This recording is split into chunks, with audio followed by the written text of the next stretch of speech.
This episode is for Friday, August 28th, 2015. Welcome, Meteor fans. I'm your host, Josh Owens, along with my new co-host. I guess you're it, right? Am I? Yeah. Am I getting promoted? Yeah, sure. Why not? Woo-hoo. My name is Rye Walker. Right. Ben Strahan. Ben Strahan. Yes. Are you? I've never asked you. Are you related to Michael Strahan? I'm totally related to Michael Yeah? Strahan. Yeah. Yes. Smile Yes, totally. You got the. Yeah. Gap teeth. Yeah. Yeah. No. Totally. Yeah. That's my cousin. Yeah. Nice. See him at Christmas. Yeah. Once removed. Actually, what I did find out, and maybe you saw this on my Facebook or whatnot, is that I'm related to Ada Lovelace or Lovelace. Nice. The girl who did the first computer program. Was that what it was? No, come on. Wasn't that Grace Hopper? Ada Lovelace. Oh gosh. Yes. Now I gotta know. Anyway, so that's a cool little fact about Benster. Yo, people! Hey, I want some followers on Twitter. Oh yeah. Okay. Yes, you know, like how people have like stupid goals on Twitter, like, hey, I care about how many people follow me and stuff, right? That's like totally stupid. It doesn't mean anything. You care until it's annoying and you don't care anymore. Well, I have this secret goal where I want to have more followers than the people I'm following. So I want my followers list. Do you? There went Dean. Do you follow me on Twitter? Because that might be an unattainable goal. Me? I follow you on Twitter. Of course I do. You can't have more followers than me. I'm not going to have. I'm not even close to that. Okay? Like, I'm talking like I'm like 340 people now, and I just want to get to 380 or something like that. Your goal should be 1K. Oh, my God. I thought about, like, we're way off topic, but I tried to go I was thinking about running, like, a Twitter ad for a post the other day, and I look at it, and they're like, we can get you 66 clicks for $100. And I'm like, what? You guys are insane. Holy shit. I don't even think Google charges me that much. Oh, my gosh. That's almost an advertisement to go to Facebook and do their advertising. It's so bad. No joke. Wow. Yeah, wow. Twitter, you're dead. Anyway, people, follow me. Underscore Benster. That could be part of your problem. You got to start with an underscore, dude. I know. There's like this stupid person in China that did a Benster and logged in twice. So it's underscore BENSTR, right? STR, that's right. Yes. You're all like Web 2.0 with no E's or anything. Well, it's the first three of my first name and the first three of my last name. There you go. Now people know. Now it knows. So follow me. So I guess I should say, like, you know, you work at OKGrow. I do Meteor.js.club. And you can follow me on Twitter at Josh Owens, or you can follow at Meteor Podcast on Twitter as well to find out all the latest and greatest stuff. All right. Yes. So this week we're talking about Meteor 1.2 Galaxy, Meteor and SSL. Don't get hacked. React again. I mean, just got to. And ultra responsive UIs with Meteor, which I think this post was like a precursor to a dev shop talk. So we can talk a little bit about that too. Hansoft. I loved his accent. JavaScript. It was amazing last night. Yes. So much better than most accents, in my opinion. Like, if you're gonna have one, that's the one I'd want. You know? Yeah. Totally. All right. Like you could be the nicest guy, but it kind of sounds arrogant with that accent. I work at Hansoft. Like, it's almost like, how dare you ask me that? You know where I work. Okay. All right. So Meteor 1.2, you're much harder to corral than any other host I've ever had. Dude, we're like best friends, man. Yeah. Meteor 1.2 release candidate is out. So they've kind of been playing with it. If you look, like, I'm a little shocked it took them this long to, like, say something about it because you can see they're all the way at RC7 already.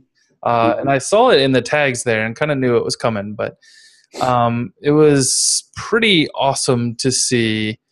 And they have this link to Quip, which is interesting. It kind of, they called it an upgrade guide, but it just looks like the change log to me. So it doesn't really tell me like what I need to do to upgrade my app. It just tells me like the changes that are coming, I guess.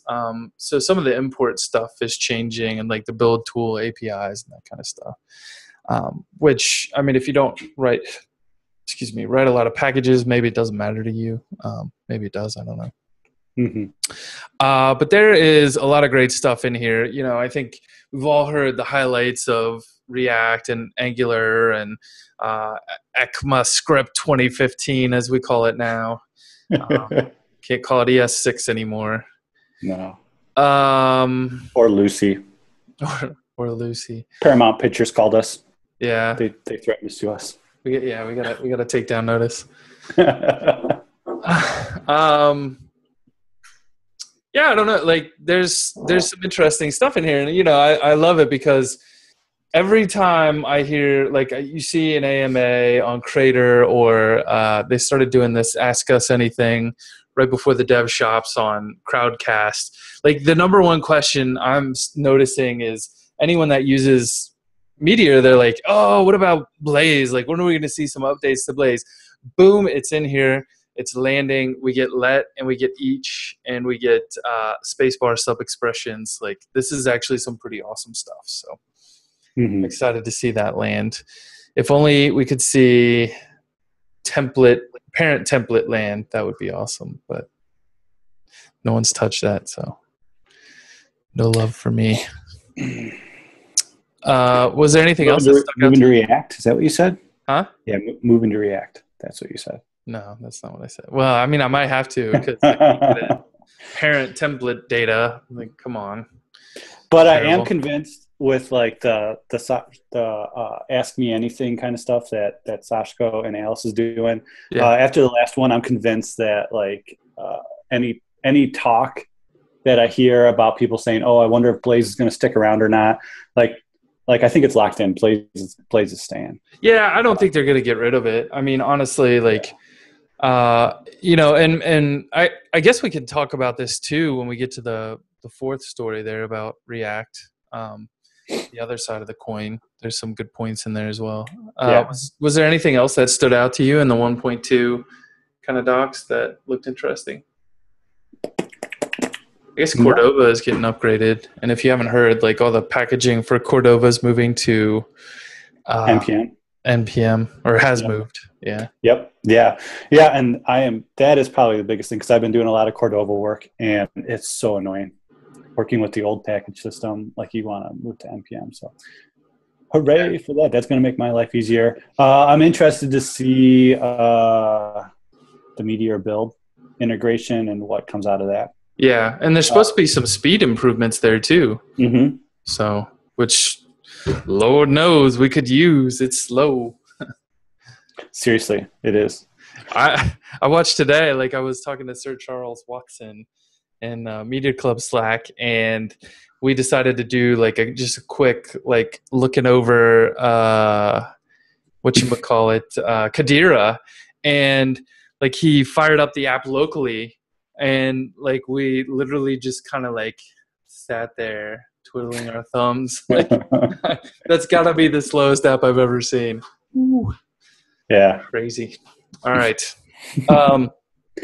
Still better than Rails. Just saying. Okay, moving on.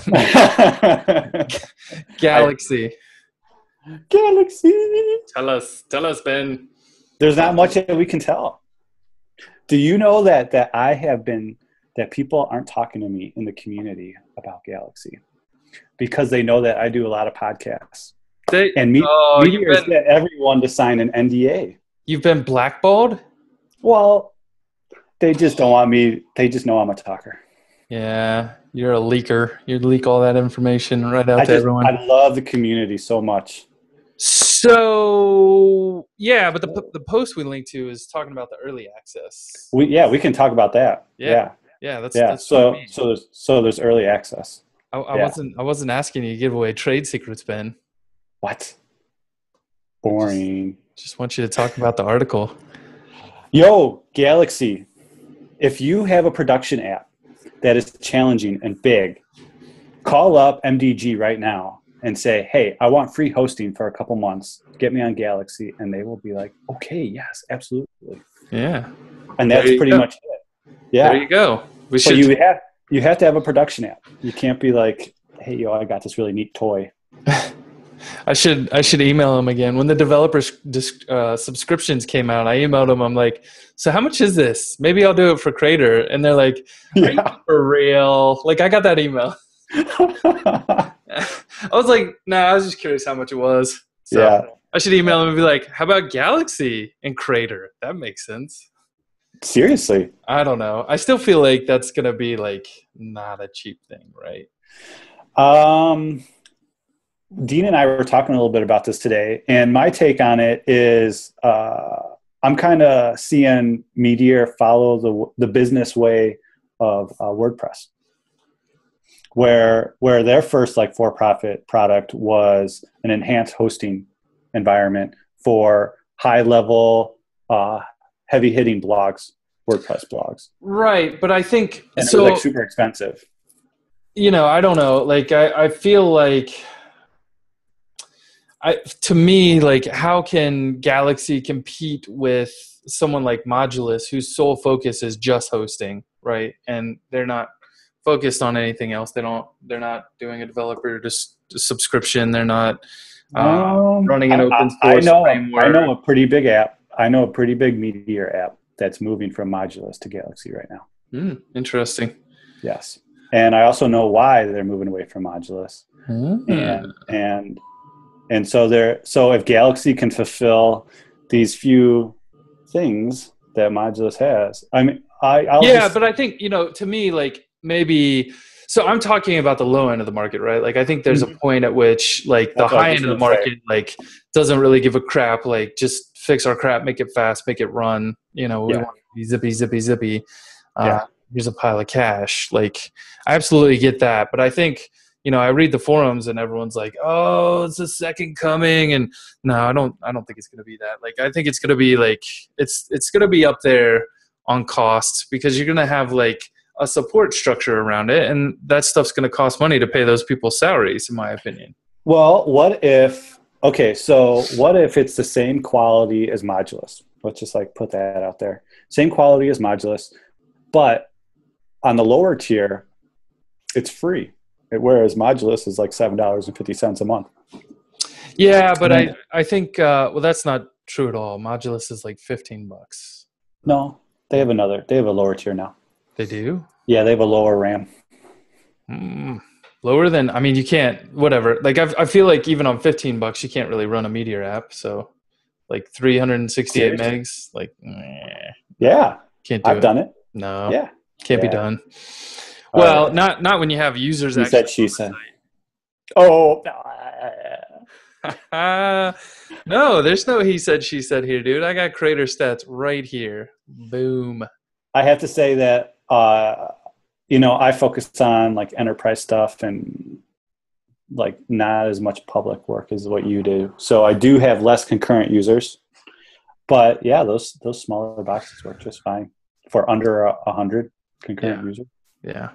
So I would say, like I would probably agree with that. For me, like Crater sitting on a 1 gig DigitalOcean box, and I think I'm running anywhere between 350 and 450 megabytes, for the Meteor process, just depending on how many people are connected. And we're slowly eking up there towards having 200 concurrents at any given time. So yeah. Well, all right. I don't know. I think they're going to get a lot of business from the low end just from the association. You're working in Meteor. You got Meteor Galaxy. Why not go with that? Why introduce a little pain point? If it's a few more dollars in Modulus, I would probably go with the Galaxy. If it has everything I need. Like it won't have image magic out of the box. I know version 1 is going to be pretty stripped down, so I wouldn't. Yeah. Well, I mean, but for Crater, like I don't think I have any crazy hosting requirements. And I think we totaled it up the other day. I'm paying, I want to say, is it $10 a month? I think it's $10 a month for the slice, and then I'm paying $18 a month, so we're at 28 there. And then I'm paying like another 20 for the MailChimp, but they won't replace MailChimp. I'll still need that. So, I mean, is it going to be cheaper than $28? On $26? I don't know. 28. Do you know anything about the pricing? I know that the free tier is going to stay. I don't know what that tier will provide. Yeah, I doubt it would be able to host Crater. And the other concern I would have is like, what kind of assurances do I have with uptime and that kind of stuff? Like that stuff matters too. My whole thing of saying that is like, if they're keeping the free tier, then, and we know that they also are focusing on serving large scale production enterprise apps. And they're going to be providing the free tier for the low end. I would assume then they have a product for the whole spectrum. Yeah. And I'm wondering when they start asking for money, where is that? That's the question we're getting at. Yeah, I guess. And my other thought is like, I'm hesitant to move right away, even if they say like, oh yeah, sure, come on the free, because like I do want to know the pricing. Like I don't want to get everything set up and feel comfortable and be like, this is awesome. And then they're like, dude, like that's going to be $200 a month. And I'm like, that's crazy. Don't do that. Well, and like you do community stuff. So like you could like have that little like sponsored by Galaxy at the bottom corner of Crater, and I can get it for free. So who cares, right? Right. You listening to MDG? Oh, there's a potential. Shit. Next topic. Meteor and SSL. So I think there's like, actually there was one thing I wanted to say. I feel like Meteor's starting to put on its suit and tie, and it's quite interesting to watch. Because they also launched they announced their developer, their partner program, which looks really interesting as well. So I don't know. What do you think about that? I think that they expanded their team a lot, their business side of their team. And so I am almost positive that their culture is still being formed, their corporate culture. Yeah, because like they're moving from startup culture, which is mostly developers, to now a full-blown business with different departments and everything. And so like, what does a culture look like in that type of business? And I think that's yet to be decided. Yeah. And the tones that we're getting from Meteor and MDG seem to be different depending on the person that you're talking with right now. So that tells me the culture's not made yet. Yeah.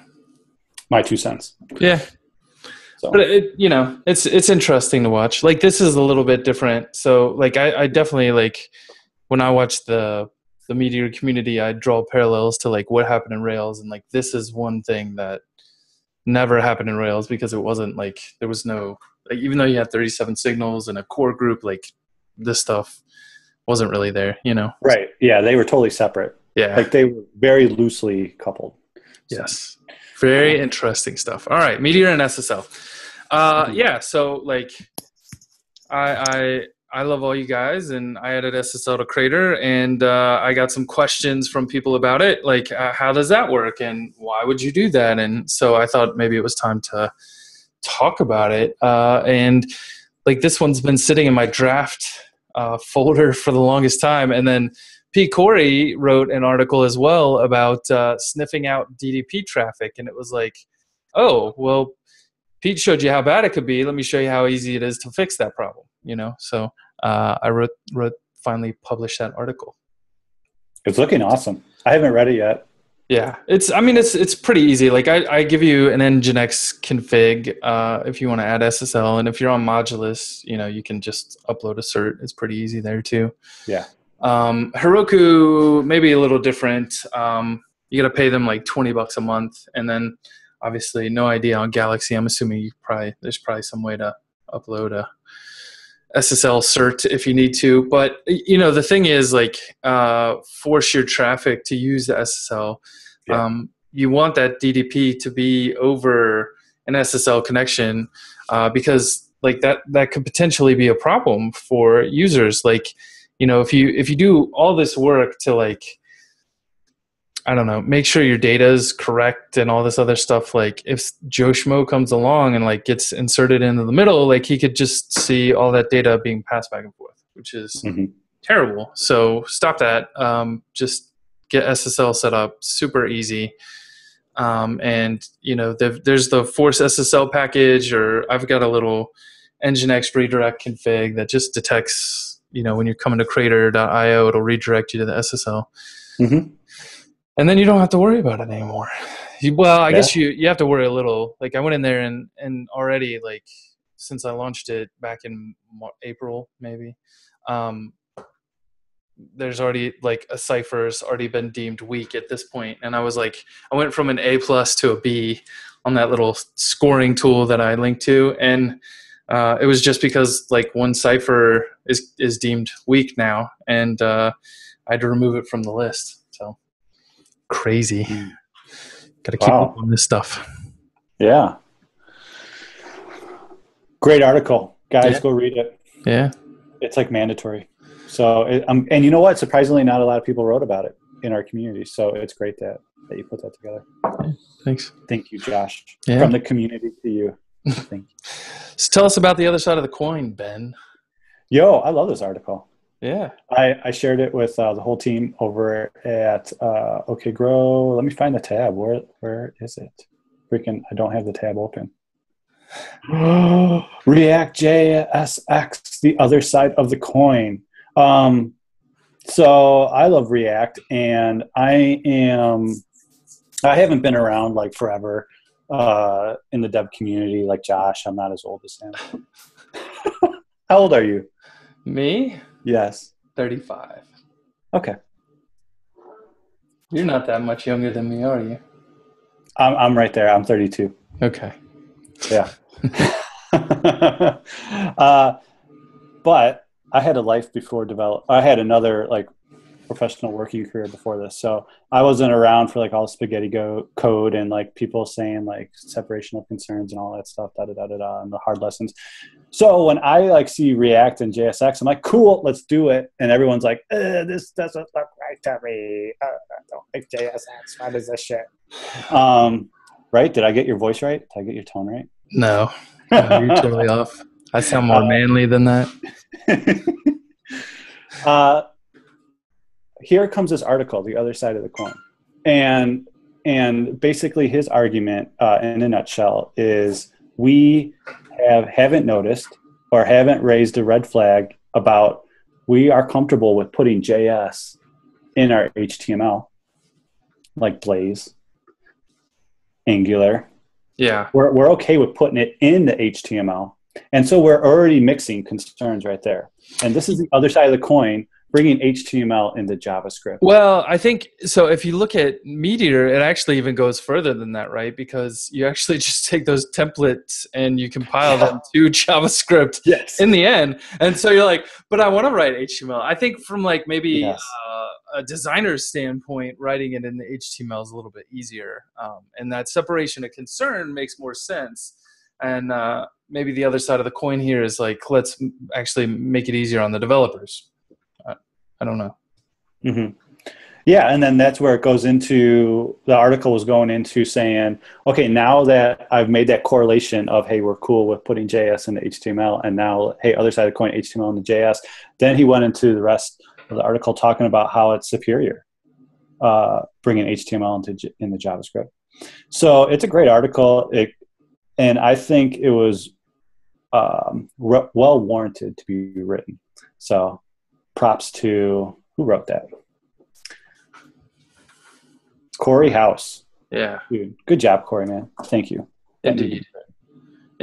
So I felt like, for me, like reading the article, I was like, yeah, this makes sense. I'm totally in. And then like he gets down to the advantages and I'm like, these don't sound that great. Like the first one was, hey, we get compile time errors. Well, we get compile time errors with Blaze already. Like it's a linter for us. It'll tell you if you forgot a closing tag. So not worth switching for me. And then his other one was, let's leverage the full power of, let's see, what did he say?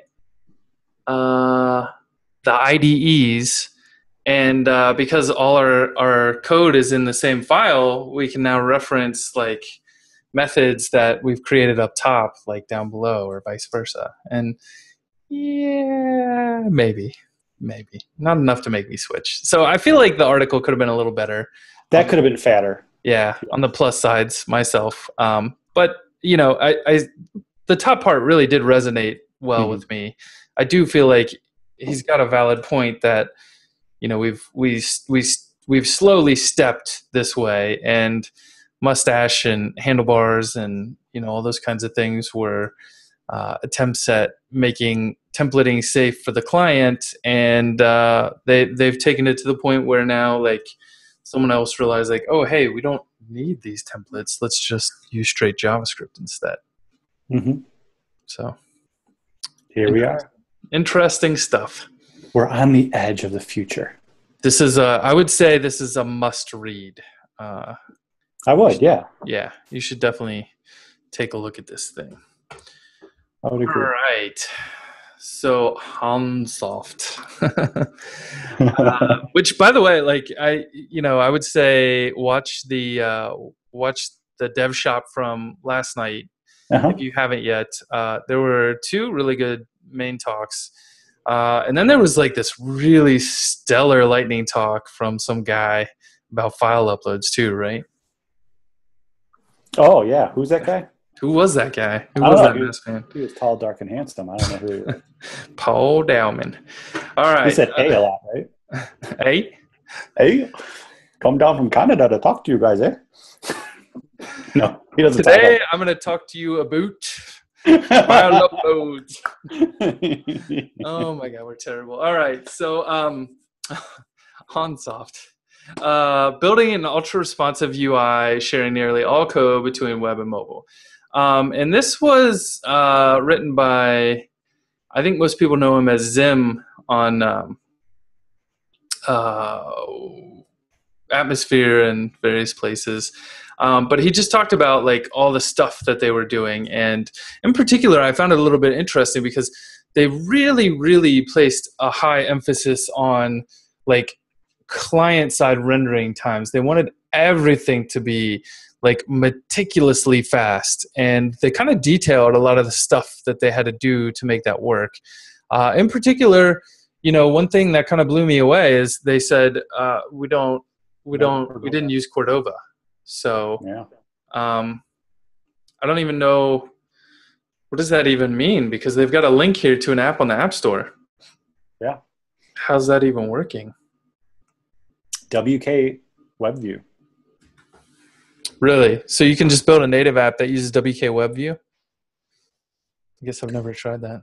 I want to, I've heard of it before and I never looked into it. Yeah. My first thought was, well, what about the Cordova plugins? Like that's the thing that attracts me the most to Cordova is the plugins, and you get access to the hardware. So I'm like, so now it's like, oh man, I want to know what this is, but React is topping my list of things that I really want to dive into. So maybe that's at the bottom of my list, but it is super interesting. Yeah. And this is interesting because this is all this is around Blaze, right? And not React. Yeah. And I like, to me, like React Native, I don't know. I don't know how I feel about that yet. Like I'm kind of curious to see React Native on a Meteor app because like they do weird things. Like they run a lot of code like behind the scenes using WebSockets, which is like, that's exactly what Meteor does. That's kind of weird. So it's like, I'm going to have a Meteor within my Meteor. Is that legal? Sounds like too much fun. Yes. But no, there's some interesting things in here. Like he talked about, their how they made everything zippy, right? Like they've got fast click installed and they're using the WK WebView and they don't use Cordova at all. Which, by the way, I ended up reading up on it after watching this talk. WK WebView, there's a problem where you can't reference local files. So you can't say like file : or : // You can't do that. And so that's kind of a problem. Getting some echo, dude. Is that on your end or my end? Hello? Echo? Echo? Yeah, getting echo. That's weird. I don't hear anything. All right. Anyway, is it bad? Do you want me to disconnect and reconnect? No, it's fine. He did a lot of template caching, and that was kind of interesting. Aaron Noda did a similar thing and had an article on it, and that was kind of how, when the screen changes are happening, they're almost instantaneous. And I started paying attention to the Cordova app that I'm working on, and it is a little bit slow, and so I'm kind of curious, like, I almost want to install the memory stats, Paul Irish memory stats, and kind of pay attention to, like, what's the memory look like if I turn on this kind of caching? Is it going to shoot way up on the phone? Like, you definitely don't want that either. So, but there's a lot of good stuff in here. Like, I would definitely recommend taking a look at this, and some of the stuff that they found performance wise, they were able to tweak to make their app super fast. Yeah. You could tell that they spent some time on this, because when they were talking about it, I think it was Hans, or maybe it was the other guy. I think it was Hans that touched it, because they had two guys from Hansoft talk that night. Yeah. He was like, yeah, we spent a few weeks on getting WK WebView going. I mean, a few months. And then he went on. And I'm like, oh, whoops. So they spent like a year. Yeah, this is like, I am curious. When he said that actually like triggered something. Like, if this was a challenge, if this was a mountain that they climbed, like that's some knowledge that needs to be passed on. So thank you for sharing this article.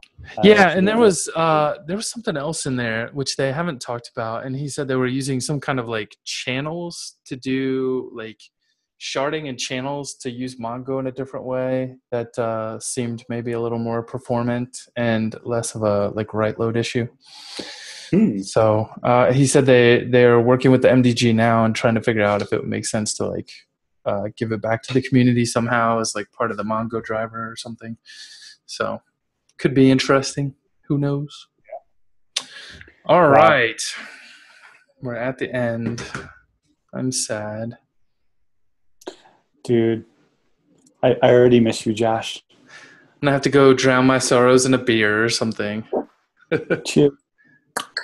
Yeah, we've got a beer festival here, and it's like literally 300 feet from my house. So I'm pretty excited. No way. Yeah, I can walk or ride my bike. I hear drunk bike riding's fun, so we'll see. Maybe that's sport tonight. Bring your helmet. Yeah, that's definitely. So, yeah, if you want to know more about the show, you can go to meteorpodcast.com. If you want to support the show, you can go to Patreon, patreon.com/Meteor Club. You can give on a monthly basis any number that you like. For $10, you become a magic winner and get to get in the Meteor Club Slack room, which is the most amazing Meteor Slack room there is, just period. Yeah, bar none. Yep. Definitely the most active and probably the most stupid sometimes. And also, if you're interested, I'm just going to say Meteor Space Camp is now 50% sold out.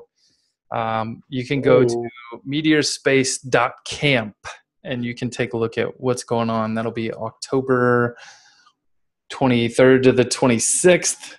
There's going to be delicious home-cooked meals from scratch. My wife's an excellent chef, so look out for that. To hang out.